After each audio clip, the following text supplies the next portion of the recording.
Hello friends, welcome to baby English tutorial. আমি বন্দনা। বন্ধুরা, daily লাইফে আমরা কিছু শব্দ ভুলভাবে উচ্চারণ করে থাকি, যেমন ডিফারেন্স, ডিফারেন্ট, এনজয়। এই ধরনের 10টা ওয়ার্ড নিয়ে আজকের ক্লাসে আলোচনা করব। তো চলুন শুরু করা যাক। আমরা প্রত্যেকে বলে থাকি ডিফারেন্স, ডিফারেন্ট, কিন্তু এর সঠিক উচ্চারণটা হবে ডিফারেন্স আর ডিফারেন্ট। ডিফারেন্স হচ্ছে নাউন ফর্ম আর ডিফারেন্ট হচ্ছে অ্যাডজেক্টিভ ফর্ম।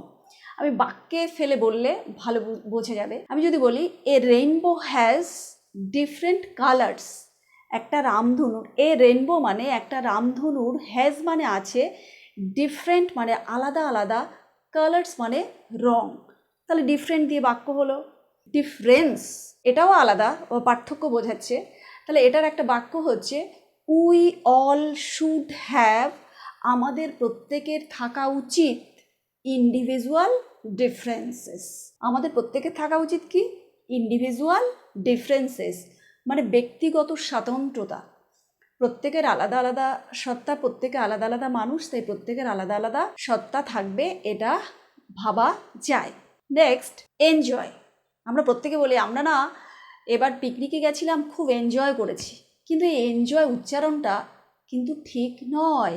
এর সঠিক উচ্চারণ হবে এনজয়, রস্যই দন্তন্য বর্গজ অন্তস্তীয়, অর্থাৎ এনজয়। আমরা বলতে পারি I enjoyed the Darjeeling tour. I enjoyed, আমি উপভোগ করেছি। কি উপভোগ করেছি?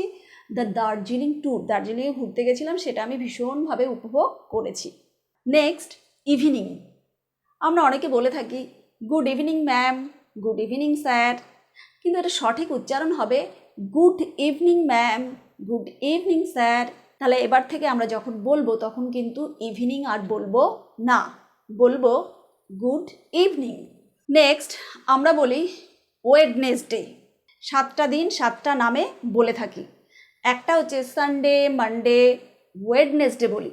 এই যে ওয়েডনেসডে বলি, এটা কিন্তু সঠিক উচ্চারণ নয়। সঠিক উচ্চারণ কোনটা?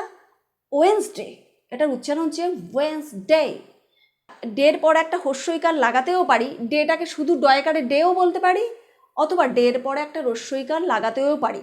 তাই আজকের থেকে ওয়েডনেসডে মানে বুধবার নয়, ওয়েন্সডে।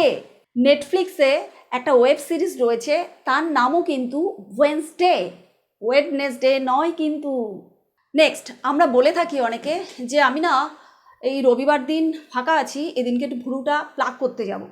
প্লাগ, প্লাগ মানে ছোটোবেলা থেকে তো আমি জেনে এসেছি, প্লাগ মানে প্লাগ গুঁজে দেওয়া, কোনো প্লাগ করে দেওয়া, তারকে বোর্ডের সঙ্গে গুঁজিয়ে দিলে সেটাকে প্লাগ বলা হয়। ভ্রু প্লাগ করতে যাব। আমি বলেছি এইটা হচ্ছে, আমি আজকে যে প্রনাউন্সিয়েশনের ক্লাস হচ্ছে এটা মূলত বিগিনার্সদের জন্য, ফর বিগিনার্স। সঠিক উচ্চারণটা হবে প্লাক, PLUCK, প্লাক। প্লাক মানে চয়ন করা। ধরুন আমি কোনো ফুলের গাছ থেকে ফুল তুলছি, এবার ফুল তোলার স্টাইলটা আর ভুরু তোলার স্টাইলটা কিন্তু এক। ধরুন ফুল তুলছি, ছোটো ফুল ধরে ধরে তুলছি, এবার ভ্রু যখন তোলা হয় তখনও কিন্তু সূক্ষ্মভাবে আস্তে আস্তে করে ফুলের মতো করেই তোলা হয়। সেই জন্য ফুল তোলা ইংলিশও প্লাক এবং ভ্রু তোলা ইংলিশও প্লাক। তাই আজকের থেকে ভ্রু প্লাক করতে যাব না, ভ্রু প্লাক করতে যাব। নেক্সট, আমরা ইতিহাস বইতে পড়েছি বন্ধু, ইয়ং বেঙ্গল। অনেকেই বলে এই যে ইয়ং বেঙ্গল বলেছি না, এই ইয়ং কথাটা কিন্তু মিসপ্রোনাউন্সড ওয়ার্ডস, ভুলভাবে উচ্চারিত হওয়া শব্দ। এটা ইয়ং হবে না, ইয়ং জেনারেশন। আজকালকার ইয়ং জেনারেশন যা করে না, এরকম বলে থাকে, বা আমাদের বাবা কাকারা বলে থাকেন, ইয়ং জেনারেশন নয়, এটা হবে young generation, young Bengal.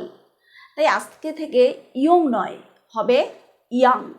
Next, ছোটোবেলায় কুকুর পুষতাম, এখনও আছে, আমাদের জন্ম থেকে দেখে আসি, মানে কুকুররা রয়েছে আমাদের সঙ্গে। এবার ওদেরকে না ছোটোবেলায় শেখাতাম, কেউ তো আমাদেরকে সেভাবে শেখায়নি, শেখাতাম হ্যান্ডচিপ, হ্যান্ডচিপ মানে বলতাম কি, হ্যান্ডচিপ মানে হাতটা বাড়িয়ে দিয়ে ও সামনে হাত দুটো আমার হাতে তুলে দেবে, আমি হাত শেখাবো, হাত নাড়ানো ওকে। এবার বলতাম হ্যান্ডচিপ কর, হ্যান্ডচিপ কর, কিন্তু এটার সঠিক উচ্চারণ হ্যান্ডচিপ নয়, এটা হবে হ্যান্ড শেক। হ্যান্ড মানে হাত, শেক ধরুন হ্যান্ড করলাম, শেক নাড়িয়ে দিলাম। হ্যান্ড মানে হাত, এটা ধরুন আরেকজনের হাত, এটা ধরে নাড়িয়ে দিলাম, শেক করা মানে নাড়িয়ে দেওয়া। হ্যান্ডশেক বলবো আজকে থেকে। আর এর বাংলা মানে হচ্ছে কারো হাত ধরে ঝাঁকিয়ে তাকে উষ্ণ অভ্যর্থনা বা অভিবাদন করা। নেক্সট, আমার একজন স্টুডেন্ট বলল যে দিদি pink is my favourite colour. তো ওকে বলতে হলো ফেভারিট কথাটা মিসপ্রোনাউন্সড, ভুলভাবে উচ্চারিত হওয়া শব্দ। এর সঠিকটা কি হবে? Favourite, favourite, pink is my favourite colour. এবার অনেকে বলতে পারে এত সময় ধরে একটা শব্দ উচ্চারণ করা ইজ নট পসিবল, তাহলে রস্যই কারটা হালকা ছুঁয়ে গেলেও হবে, ফেভারিটও বলতে পারেন, কিন্তু ফেভারিট কোনো মতেই নয়। নেক্সট, ওম্যান মানে একজন মহিলা, কিন্তু মহিলারা তার উচ্চারণ হবে উই মিন। সোশ্যাল মিডিয়াতেও মিম আছে ওম্যান নামের।